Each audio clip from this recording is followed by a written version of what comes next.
नमस्कार, आप सभी का चैनल में बहुत बहुत स्वागत है और मैं आशा करती हूँ कि आप सभी स्वस्थ होंगे। आज मैं एक बहुत इम्पॉर्टेंट टॉपिक के बारे में आपके साथ डिस्कस करने वाली हूँ, तो वीडियो को आप एंड तक देखिएगा, पूरा सुनिएगा और एक एक लाइन को समझिएगा। ये बहुत इम्पॉर्टेंट है, इसके बारे में जानना बहुत ज़रूरी है। हमने अलग अलग टॉपिक्स के बारे में बात करी है, दोष, योग, रेमेडीज, उपाय, रुद्राक्ष, रत्न, बहुत सारी चीज़ों के बारे में बात की है। आज मैं ज्योतिष शास्त्र के एक ऐसे टॉपिक के बारे में आपको बताने जा रही हूँ जो सुनते ही इंसान बहुत जल्दी घबरा जाता है। आज हम बात करेंगे मार्केश के बारे में, जिसे मारक दोष भी कहा जाता है। देखिए, ज्योतिष में जातक के जीवन में एक बहुत ही इम्पॉर्टेंट रोल प्ले करता है ज्योतिष शास्त्र, लेकिन ये हर व्यक्ति नहीं समझ पाता है कि उसके क्या दशा चल रही है, ग्रहों की उपस्थिति कहाँ है, किस पोजीशन में बैठे हुए हैं। इसके बारे में जानकारी लेने के लिए आपको किसी एस्ट्रोलॉजर, ज्योतिष, हस्तरेखा शास्त्री, किसी से भी आपको कंसल्ट करने की ज़रूरत पड़ती है। जब वो आपकी कुंडली, आपकी डेट ऑफ बर्थ डिटेल्स या आपकी हथेली से सारी चीज़ों को देखते समझते हैं, उसके बाद आपको आपके जीवन का कुछ प्रेडिक्शन करते हैं।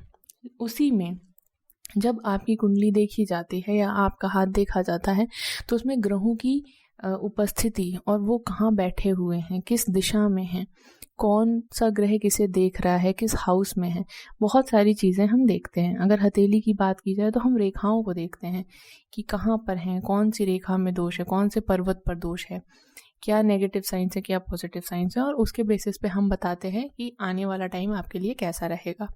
ठीक है, तो उसी तरह से कुंडली में ऐसे ग्रह जिनकी हम दशा महादशा देखते हैं, तो ऐसे बहुत से ग्रह हैं जो शुभ देते हैं। जैसे आने वाली महादशा आपकी, मान लीजिए किसी प्लैनेट की, शुक्र की है, तो आपको वो कितनी शुभ चीज़ें दे रहा है, हम उनकी जानकारी आपको देते हैं। इसी तरह से जब कुछ ग्रह जो होते हैं किसी कारणवश वो ऐसी स्थिति में बैठे होते हैं जहाँ पे वो आपको, जो उसकी महादशा होगी या दशा होगी, उसमें आपको बहुत ही खराब प्रभाव दे रहे हैं, जो कि मृत्यु तुल्य कष्ट अगर आपको उन ग्रहों के कारण उस पर्टिकुलर दशा में हो रहा है, तो उसे मार्केश या मारक दोष कहा जाता है। फॉर एग्जाम्पल, अगर किसी की कुंडली में मार्केश शनि दशा में है, तो जातक को कई बार प्रॉब्लम्स आएंगी, एक से अधिक बार उसके जीवन में परेशानियां आएंगी, जातक को जीवन में बहुत से कष्टों का सामना करना पड़ेगा। तो ये कई सारे ग्रह, ऐसा नहीं है कि कोई एक ही सिर्फ शनि ही देगा, अलग अलग ग्रह आपको मारक दोष दे सकते हैं, मार्केश बना सकते हैं, गुरु बना सकता है, ऐसे मतलब अदर प्लैनेट्स हैं जो कि बना सकते हैं। तो ये समझना कि एग्जैक्टली मार्केश होता क्या है, क्या नाम से आप इसे ये समझते हैं कि मार्केश का मतलब है जीवन का अंत, ये क्या है एग्जैक्टली, हम उसको समझेंगे। देखिए, मार्केश का अगर मैं एग्जैक्ट मतलब आपको समझाऊं तो इसका मतलब है मृत्यु तुल्य कष्ट। आपको इस तरह की परेशानियों का सामना करना पड़ेगा जो कि मृत्यु तुल्य हो, मतलब इतना परेशान आप हो जाएंगे कि उस समय आपको कुछ भी समझ में नहीं आएगा। चाहे वो आपका फाइनेंशियल प्रॉब्लम हो, आपकी पारिवारिक स्थिति हो, आपका खुद का स्वास्थ्य हो, या फिर जीवन की किसी भी प्रकार की समस्या हो, आपको पहली चीज़ हर क्षेत्र में आपको असफलता प्राप्त होगी। दूसरी, जीवन में कदम कदम पर आपको उस पर्टिकुलर पीरियड ऑफ टाइम में आपको बहुत ही परेशानी का सामना करना पड़ेगा, जिससे आप एकदम थक हार जाएंगे। आपको अननेचुरल सफरिंग्स, एक्सीडेंट्स होना, जो वो मारक पीरियड है, अगर बहुत ज़्यादा इनकी हम सजेस्ट करते हैं कि मार्केश के टाइम में आपको, जब वो पीरियड आने वाला है मार्केश का, उससे पहले ही आपको रेमेडीज़ करनी शुरू कर देनी है। अगर ऐसा नहीं होगा तो एबनॉर्मल डेथ का भी कारण बनते हैं और इंटेंस अनहैप्पीनेस, यानी कि जीवन में असीम दुख को आपको उसका सामना करना पड़ता है, और बहुत ही मतलब दुर्भाग्य, हर कदम कदम पे परेशानी, जीवन में, आपके परिवार में, आपके खुद के स्वास्थ्य में। तो ऐसा जीवन कोई भी व्यक्ति जीना नहीं चाहेगा। तो इसी को कहा जाता है मृत्यु तुल्य कष्ट। लेकिन आप ये कैसे समझेंगे कि आपके जीवन में क्या मार्केश है, क्या वो स्थिति आने वाली है, वो जा चुकी है, कैसे पहचानेंगे?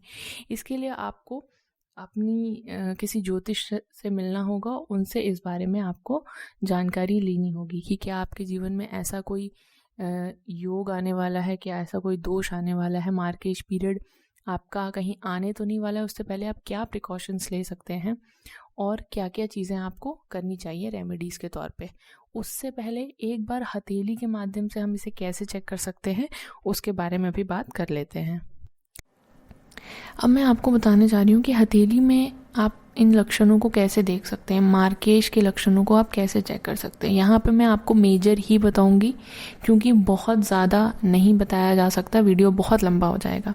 तो जो मेजर हैं जो आप खुद से देख सकते हैं उनके बारे में मैं आपको यहाँ पे बताने जा रही हूँ।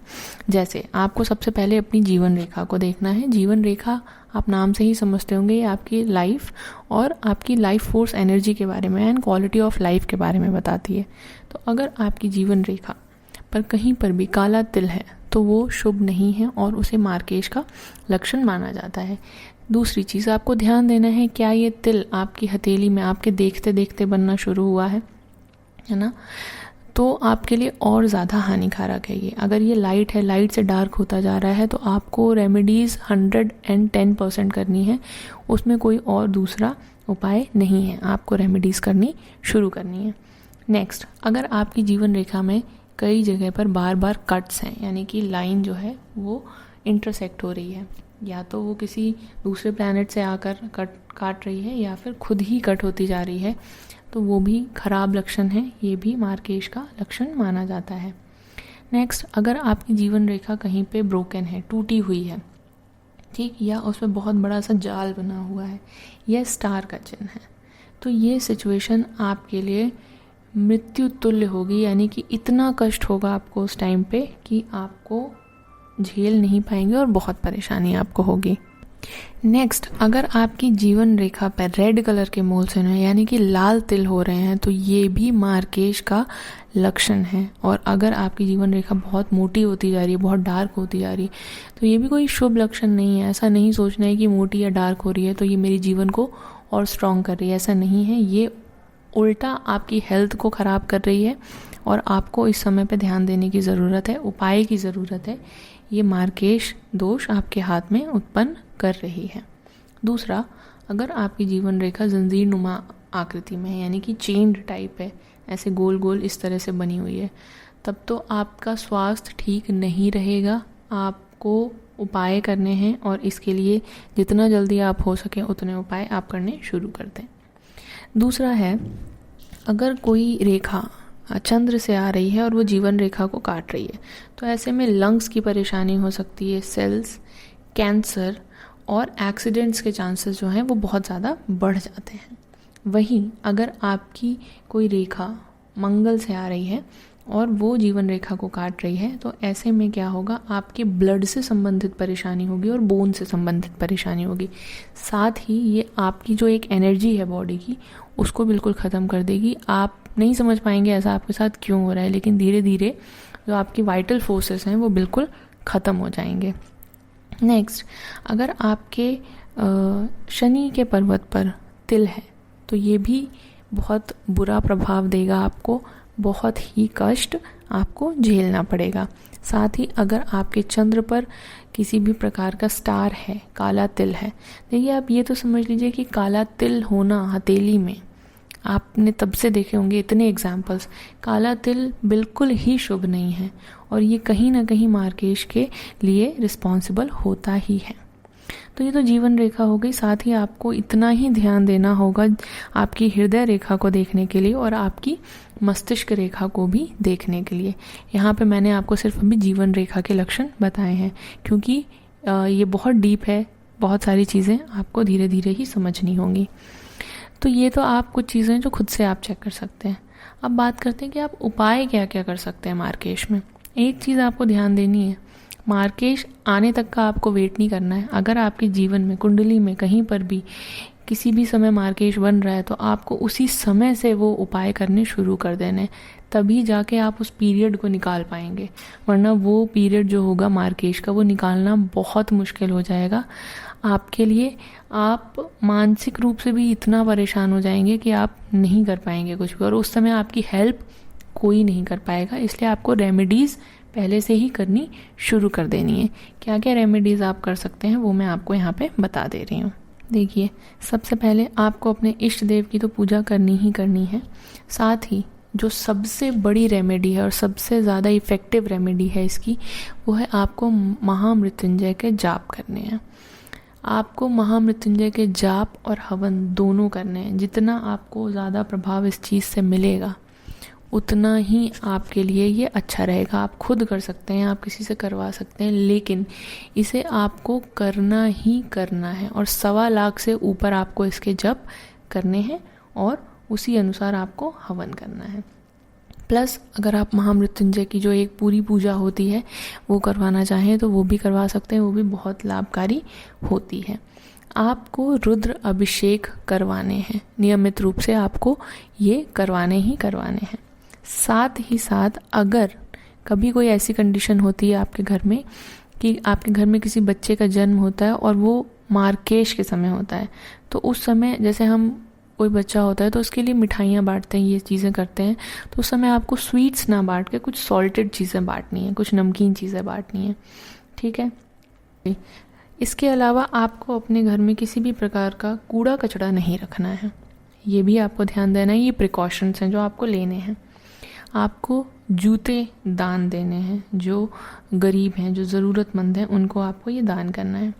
अगर आप केला खाते हैं, बनाना खाते हैं, तो आपको उसे खाना बंद करना है, उसे आपको इंस्टेड डोनेट करना है, यानी कि दान करना शुरू करना है। और केले की जड़ आदि भी आप दान कर सकते हैं।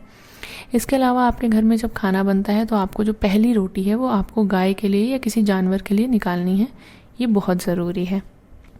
महामृत्युंजय अनुष्ठान को और दान को, जप और हवन को, इनकी जो मान्यता है वो ऋग्वेद में और शिव पुराण में भी आपको मिल जाएगी, जो कि मार्केश के दोष को दूर करने के लिए सबसे ज़्यादा चमत्कारी और लाभकारी बताई गई है। तो ये तो बहुत ही ज़्यादा ज़रूरी है, इसे तो आपको करना ही करना है। इसके अलावा आपको अपना जो नमक का इंटेक है, जो जितना आप नमक खाते हैं, उन्हें आपको धीरे धीरे अपने खाने में से कम करना होगा। साथ ही एक बात आपको हमेशा ध्यान देनी होगी कि मार्केश पीरियड में स्पेशली और नॉर्मली अपने जीवन में भी आपको लालच, ईर्ष्या और ईगो, इन चीज़ों को अपने जीवन से बिल्कुल ख़त्म कर देना है। ये बिल्कुल ही शुभ नहीं है। और अगर आपके अंदर ऐसी कोई हैबिट्स हैं, ऐसा आपका अगर नेचर है, तो वो जो मार्केश का जो प्रभाव है उसको और ख़राब ही करेगा, उसे अच्छा या कम नहीं करेगा। और आप जो भी उपाय करें, ये चीज़ हमेशा याद रखिएगा कि जो भी आप उपाय करें उस समय आपको फुल डेडिकेशन और डिवोशन होना चाहिए उस चीज़ के लिए। ऐसा नहीं है कि बस किसी ने बता दिया तो आप उपाय करना शुरू कर दें, नहीं, उस चीज़ के लिए पूरी आस्था, डिवोशन और डेडिकेशन, तभी आप उस चीज़ को आगे करें। ये कुछ रेमेडीज़ थी और मार्केश की मैंने आपको बहुत ही कम चीज़ बताई है कि आप इसे कैसे देख समझ सकते हैं। कंसल्ट आपको करना पड़ेगा इसके लिए, लेकिन इसे बहुत सारी तरहों से चेक किया जा सकता है। हर प्लैनेट के लिए अलग रेमेडीज़ होती हैं। अगर हर प्लैनेट, कोई अलग अलग प्लैनेट अलग तरह से मार्केश बना रहा है तो उन सब की अलग रेमेडीज़ होती हैं। यहाँ पे मैंने आपको इन जनरल जो बेसिक, जो आपको सबसे ज़्यादा इफ़ेक्टिव रेमेडीज़ हैं, मैंने आपको वो बताई हैं। तो इसे डीपली आपको चेक करना है तो आपको ऑब्वियस सी बात है कि इसे कंसल्ट करना पड़ेगा। तो ये चीज़ें ज़रूरी हैं कि आप इन चीज़ों से अवेयर रहें। ज्योतिष का मतलब ही है आपको ख़राब चीज़ों के लिए, ख़राब सिचुएशंस के लिए पहले से अवेयर करना और मेंटली प्रिपेयर करना, ठीक, ताकि आप उसके उपाय करके उस समय को कम परेशानी के साथ काट सकें। तो ये समझना बहुत ज़रूरी है। इस चीज़ को आप जितना समझेंगे उतना आप अंधविश्वास और मतलब उन चीज़ों से बाहर निकलेंगे और एक प्रैक्टिकल नज़रिए से चीज़ों को समझ पाएंगे। आई होप ये वीडियो आपके लिए हेल्पफुल रहा होगा। इसे ज़्यादा से ज़्यादा शेयर करें और वीडियो को लाइक और चैनल को सब्सक्राइब ज़रूर करें।